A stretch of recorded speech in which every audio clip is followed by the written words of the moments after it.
Don't fap, don't fap. And to help you not fap today, I want to share a wonderful little tip that I picked up on Reddit. When you have a boner and you don't know what to do with it and you just want it to go away, here's a little trick. I want you to tense up every single little muscle in your body. Especially your leg muscle and your butt muscles and like your ab muscles, because those are kind of your biggest muscle groups. You know, you can tighten your fists and your arms and flex them pecs if you want to, but the main thing is you got to flex these muscles, and what that does is that it sends blood to these muscles, and if blood is being sent to your muscles, it's being pulled from your penis, and that means that it's going to go pretty quickly. So if you can hold this for about 30 seconds or something, I can almost guarantee that you will not be flying at full mast anymore. And that's your boner killing tip of the day. So welcome to the Sacred Sexuality Project, where we help you live a higher expression of your sexuality. And the way we do that is by helping you turn your sex drive into a superpower. Today, I'm here to talk to you guys all about this thing that I'm calling the master habit.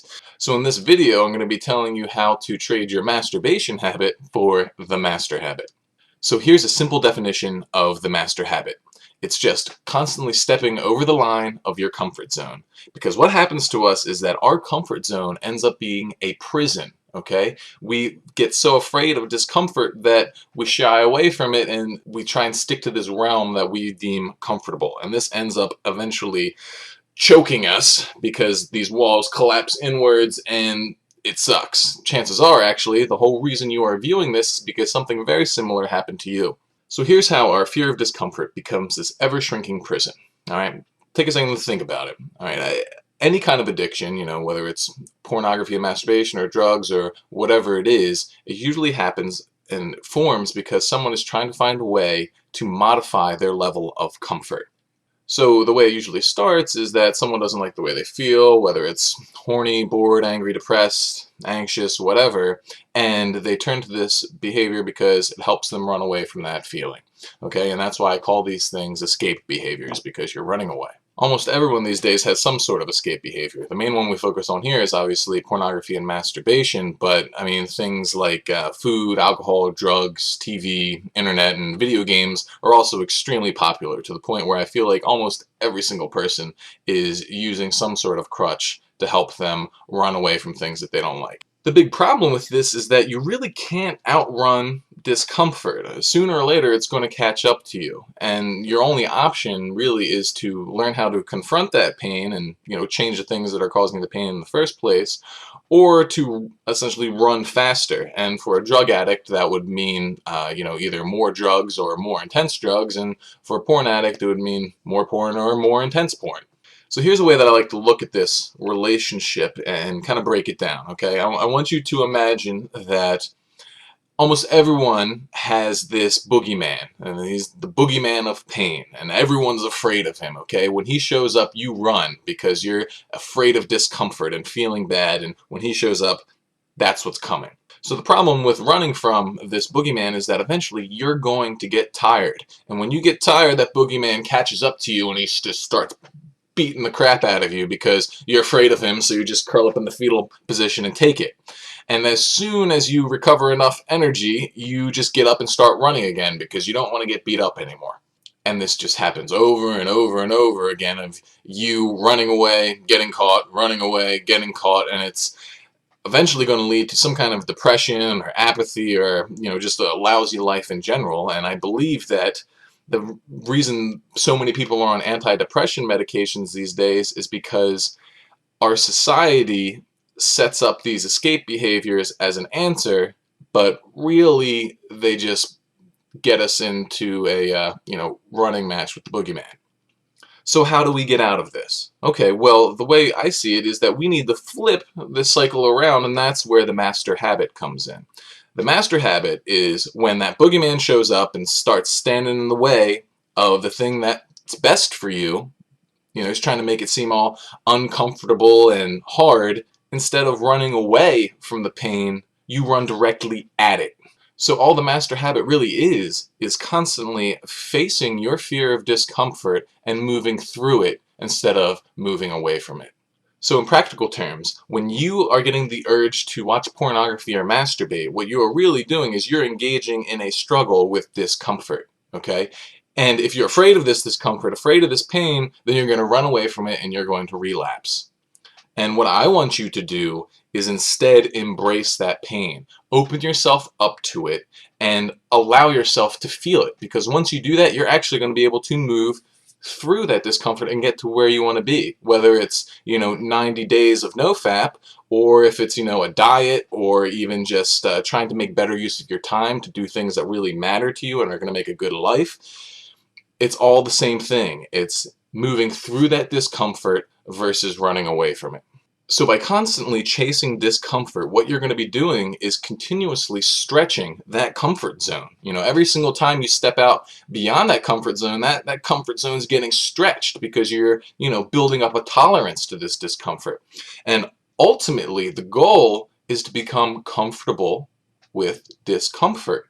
And when that happens, this prison that we talked about absolutely disappears. And think about it, you are then free.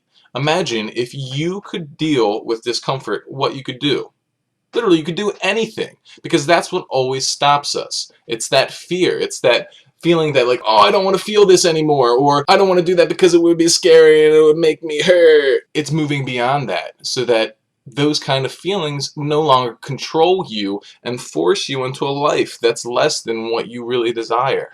Now what you need to do is figure out what method of pursuit of this discomfort works best for you. Are you going to move smoothly and gently like a Zen master? Or are you going to sprint up to it, grab it by the ears, and headbutt it in the face? You can take different approaches to confronting this fear of discomfort. And for me, I usually utilize one of those two options. I would recommend always, though, trying to move from a position of love, because really this fear and this discomfort, this is a part of who we are. So don't have hate for it. If you need to have those feelings in the beginning to turn yourself around, and that's one thing, but eventually you want to be moving from a place of love, because that's much more wholesome in terms of continued growth. And for me, I would love to always be able to gently approach the pain, like with arms wide open, and give it a hug and just thank it for the experience. But sometimes when I'm much more afraid, I need to go with the more aggressive approach and just try and punch it in the face and get it over with. I encourage you to experiment with both approaches, and if you are interested in hearing more about approaching discomfort like this, let me know and I could maybe do another video or something. The most awesome part about this master habit, though, is that as you get used to discomfort, it becomes easier to do and the rewards just keep piling up. So here's my recommendation. Start keeping a journal and keep track of when you do the easy thing and when you do the hard and right thing. Start keeping score. Make a game out of it. If there's a specific time that you regularly fail, like I know I got a couple of emails about people who struggle masturbating at night, in order to fall asleep.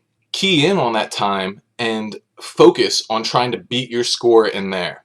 Ultimately, what you want to try and do is have a successive streak of successes. That's why the 90 days is such a big deal on NoFap, because if you can do 90 days in a row of no porn, no masturbation, then you're going to get completely rewired, and many people feel like they're entirely different people afterwards almost. I found that the journaling helps a lot because it makes you aware of how often you end up running away versus how often you are really doing what's best for you.